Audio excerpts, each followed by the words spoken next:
मुख्यमंत्री की उपस्थिति में बाइक रैलियों का आयोजन किया गया। खेड़ा जिले में लोकसभा चुनाव प्रचार के अंतिम चरण में नडियाद विधानसभा में दो अलग अलग बाइक रैलियों का आयोजन किया गया है, जिसमें शहर और ग्रामीण यानी दो जोन में यह रैली होनी है। नडियाद शहर में होने वाली बाइक रैली में राज्य के मुख्यमंत्री भूपेंद्र पटेल विशेष रूप से उपस्थित रहने वाले हैं।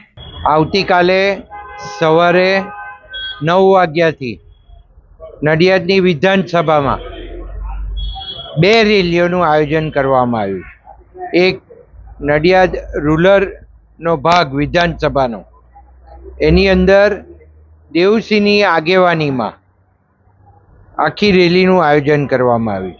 એમાં 13 ગામડાઓ અને કંજરી નગરપાલિકાને આવરી લેવામાં આવી છે અને દેવુસિંહ સમગ્ર રૂટ ઉપર ફરી અને આ 14 ગામડાઓની અંદર પ્રચાર કરવાના છે।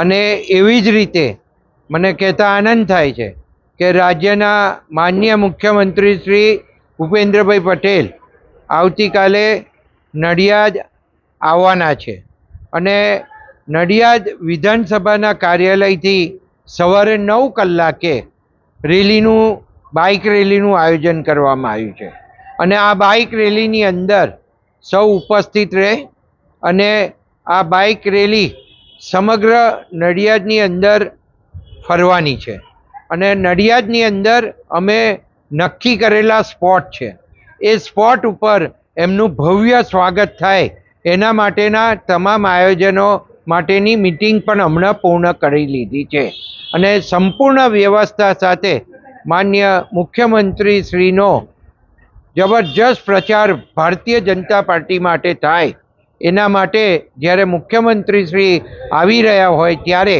નડિયાદની પ્રજા એમનું સ્વાગત કરવા માટે થનગની રહી છે। હમણાં જ નરેન્દ્રભાઈ મોદી સાહેબની જાહેર સભા વિદ્યાનગર ખાતે ગઈ ત્યારે 25,000થી વધારે લોકો આ મીટિંગની અંદર આવી ના શક્યા અને બહાર રહી ગયા। એવી પરિસ્થિતિનું સર્જન થયું એટલે એ જ દેખાઈ આવે છે કે નરેન્દ્રભાઈ મોદી સાહેબનો જે જુવાર આણંદ અને ખેડા જિલ્લાની અંદર છે એ બરકરાર છે અને 7મીએ ચૂંટણીની અંદર જબરજસ્ત મતદાન સાથે આ જુવાર ભારતીય જનતા પાર્ટી તરફી મતદાન કરવા જઈ રહી છે। નડિયાદના કયા રૂટ ઉપર કેમ કરવાનો? નડિયાદનો સંપૂર્ણ રૂટ અમે કવર કર્યો છે। અહીંથી અમે સંતરામ મંદિરથી પારસ સર્કલથી મહાગુજરાતથી વાણિયાવડથી સરદાર ઓવરબ્રિજ થઈને નીચે ઉતરી સમતા પાર્ટી પ્લોટ, ત્યાંથી ઇન્દિરાનગરથી ગમા કાકાના વડ સંતરામબાગ, ત્યાંથી સાંઈબાબા મંદિર, ત્યાંથી શારદા મંદિર ચોકડી, પીજ રોડ, વલ્લભનગરથી પીજ રોડથી રામજી મંદિર, ત્યાંથી સીધા મિશન રોડ અને મિશન રોડ થઈ અને મિલ રોડ જશે અને મિલ રોડથી સંતના ચોકડીથી પછી ચકલાસી ભાગોળ, મરીડા ભાગોળ થઈને ચકલાસી ભાગોળ અને ચકલાસી ભાગોળથી મહાગુજરાત થઈ અલકાપુરી થઈ અને નડિયાદ વિધાનસભાના કાર્યાલયે પરત આવશે।